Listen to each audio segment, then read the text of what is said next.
Hello and welcome back to Computer Organization and Architecture series. Today we will discuss cache memory and its mapping process, an interesting topic of memory organization.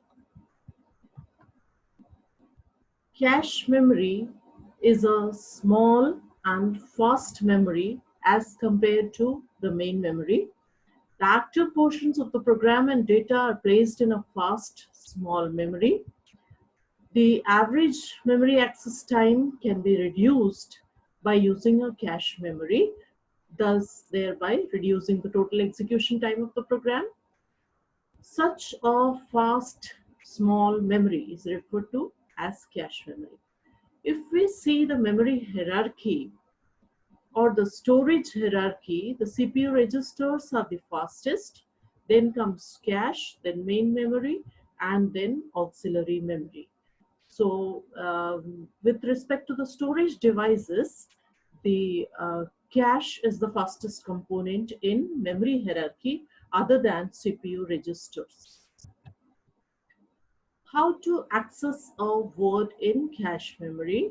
So whenever a memory access is needed, there is a read or write from the memory, then firstly the cache is access to find out if the word is found in cache. And if it is not found in cache, then only the word is searched in the main memory. And maybe the word is found in cache or it may not be found in the cache memory. Then a question arises as to why we don't have a larger size of the cache memory when it is such faster than the main memory. Why we don't have a larger size of cache memory than main memory? I'll tell you the reason for that. We see the static RAM and dynamic RAM comparison here. So in the static and dynamic RAM comparison, see the access time for the static and the dynamic RAM. Cache memory uses static RAM and the main memories uses dynamic RAM. And when we see the access time, the cache memories are 10 times faster than the main memory, but at the same time, see here the cost factor. It is the cache memories are 100 times costlier than the main memories. And this is the only reason why we don't have a large size of the cache memory than the main memories. If we have a large size of the cache memory, the access will always be faster.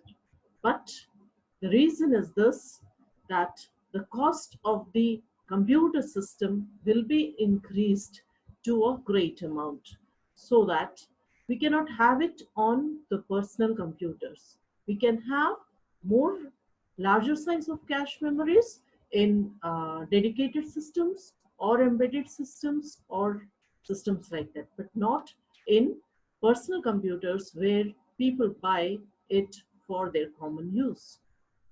So we have a comparison of static and dynamic RAM here in detail. Each cell stores bit with a 6-transistor circuit. It retains the value indefinitely if power is given to it continuously, and it is relatively insensitive to disturbances such as noise. And as we know, cache memories, they are faster, more expensive than dynamic RAM. And in dynamic RAM, which is used by the main memories, each cell stores the bit with one capacitor and one transistor. The values has to be refreshed every 10 to 100 milliseconds. And it is sensitive to noise and slower and cheaper than static RAM. So this is the reason. The cost is the factor because of which we cannot have a larger size of cache memory. That is why we have a smaller size of cache memory, and the program which is being executed currently, and the parts which are being executed currently are only kept in the cache memory. So the performance of the cache memory, how it is measured. So we have a factor called hit ratio. As we have just discussed that first it goes to the cache to find out if the word exists in cache memory, and if it does not find it there, then only it goes to the main memories to find it. So if it finds it in the cache memory, we say it is a hit. If it does not find it in the cache memory and has to go to main memory to reference it, then we say it is a miss. So the performance of cache memory is determined by the hit ratio, that is total number of hits upon total number of hits plus total number of miss. So if the hit ratio is high, then we say that the cache memory performance is very good, because the number of hits are more than the total number of hits and misses. So it can be more than 80%, or if it is more than 90%, the performance is very good. And if the hit ratio is very much below 20% or 10%, we say that the performance of cache memory is very low. The basic characteristics of cache memory we know is its fast access time. So, how we map the contents or data which is present in the main memory to cache memory matters a lot. If we do it in a very efficient manner, very little or no time will be wasted when searching for the words in the cache memory. So the transformation of data from main memory to cache memory is referred to as the mapping process. And we see there are three types of mapping: associative mapping, direct mapping, and set associative mapping, which I'll be discussing one by one. So for discussing these three types of mapping processes, we take a simple example. Here, the main memory is of 32 in cross 12, 32K cross 12 bit. 32K shows that there will be 15. It is of 2 to the power 15. So 15 address lines are needed to reference one memory data. And the data bus will be of 12 bits, because it is 32K cross 12 main memory.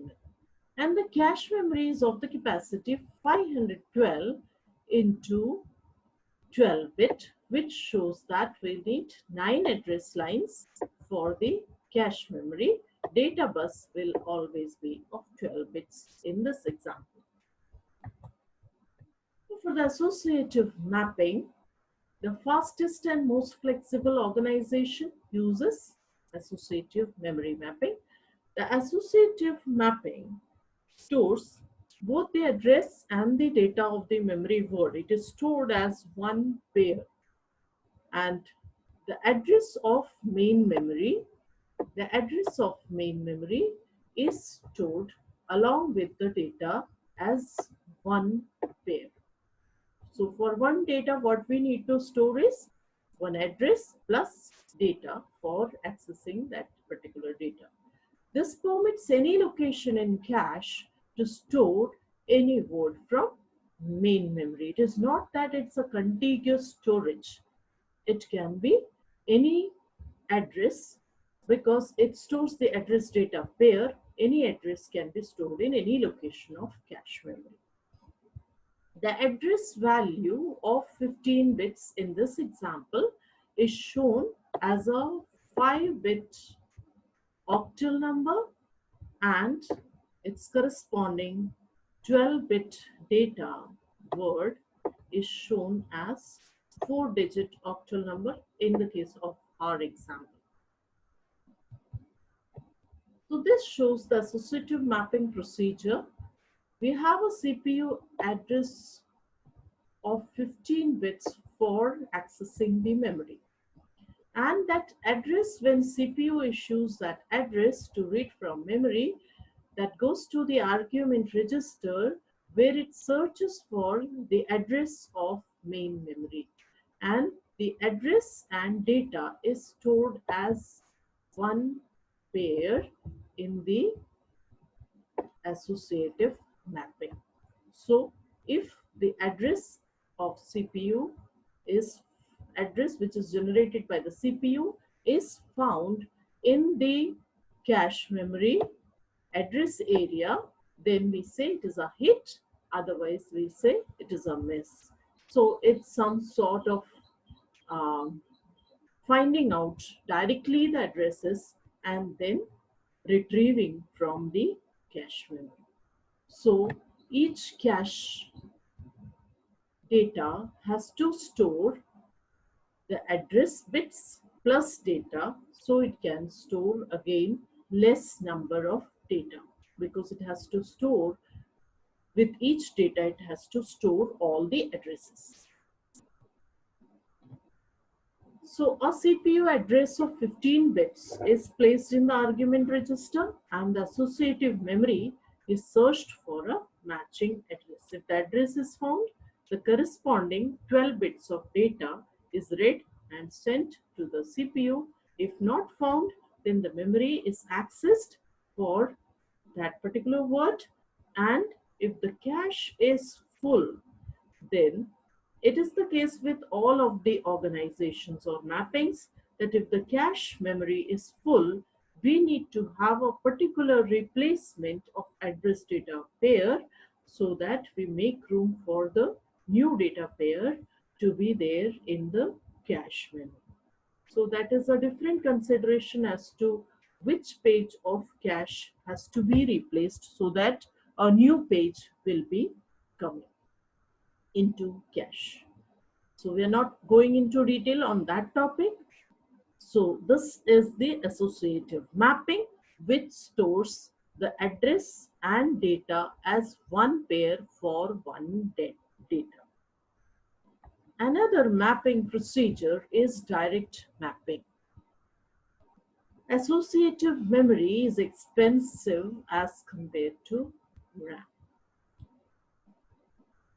In the direct mapping, we have, if we have 2 to the power k words in cache memory and we have 2 to the power n words in main memory.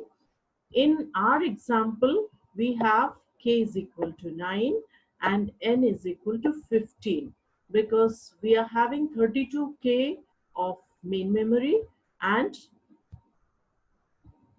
2 to the power 9 words in cache. So we have k is equal to 9 and n is equal to 15.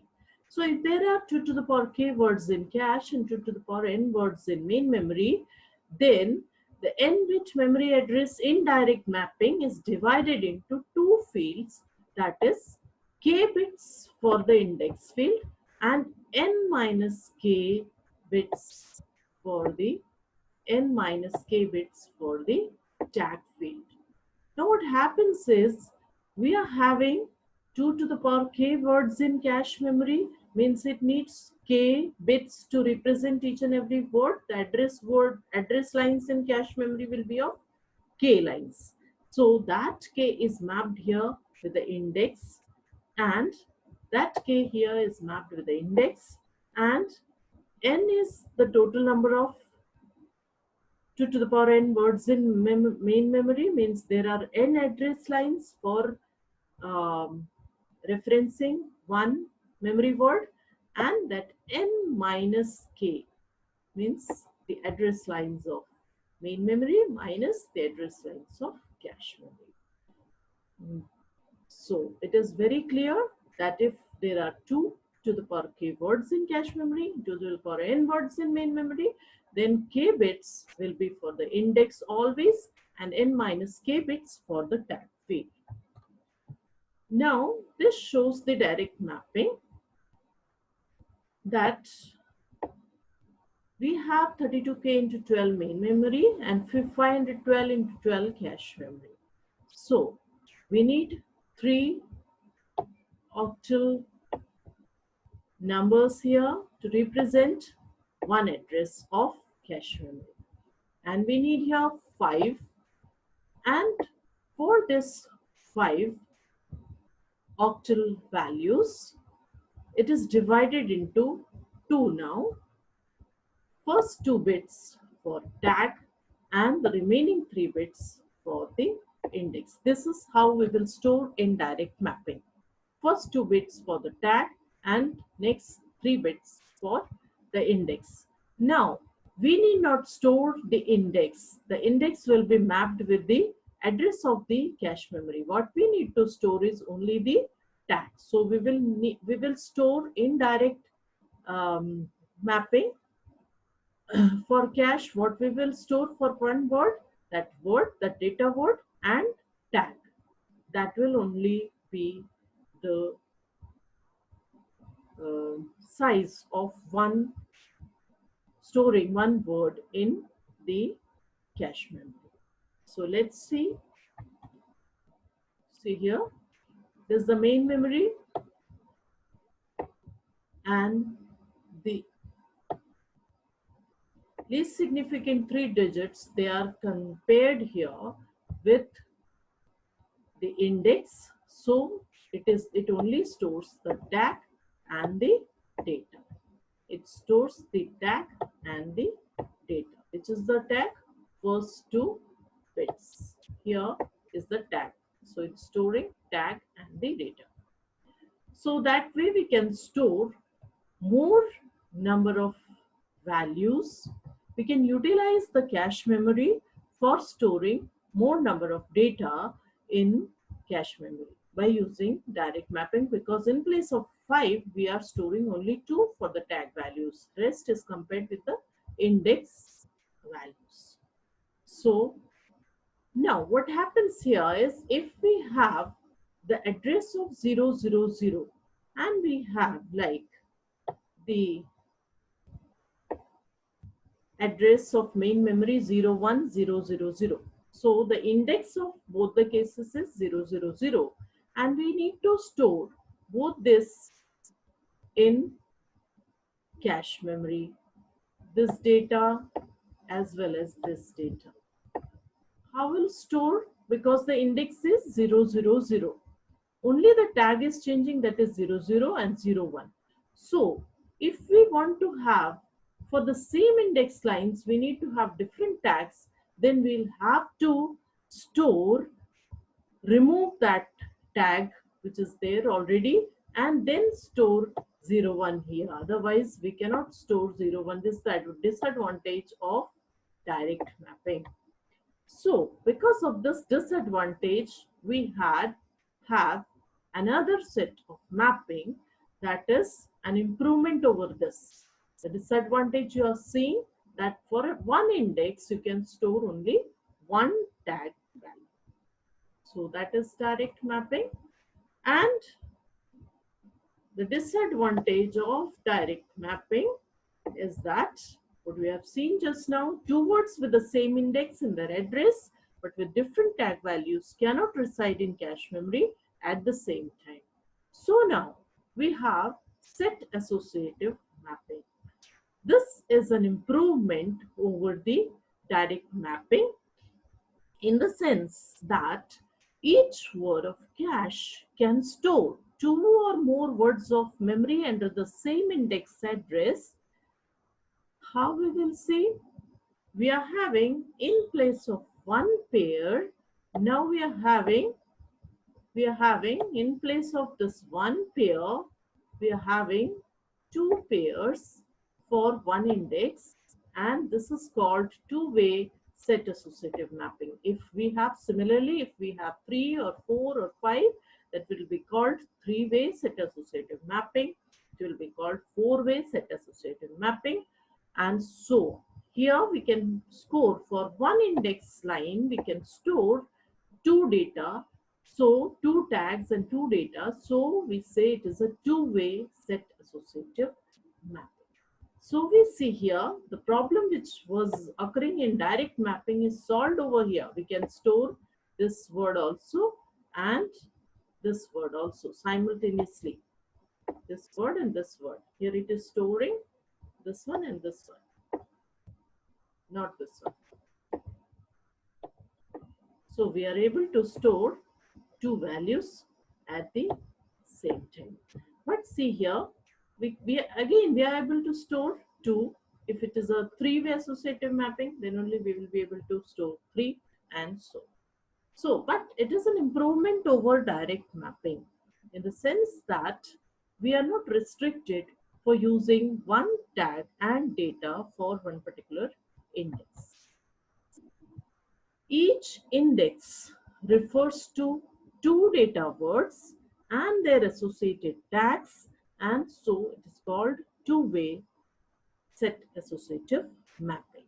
Now, how much will be the size of storing one data? It will be 6 plus 12.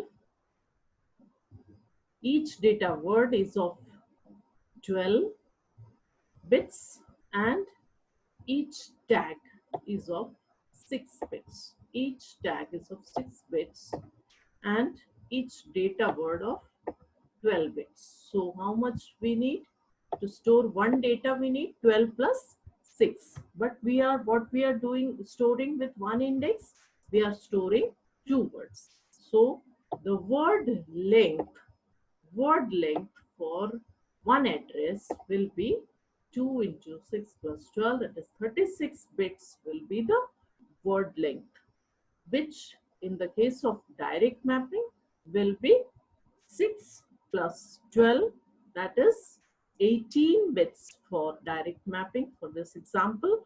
And for associative mapping, it will be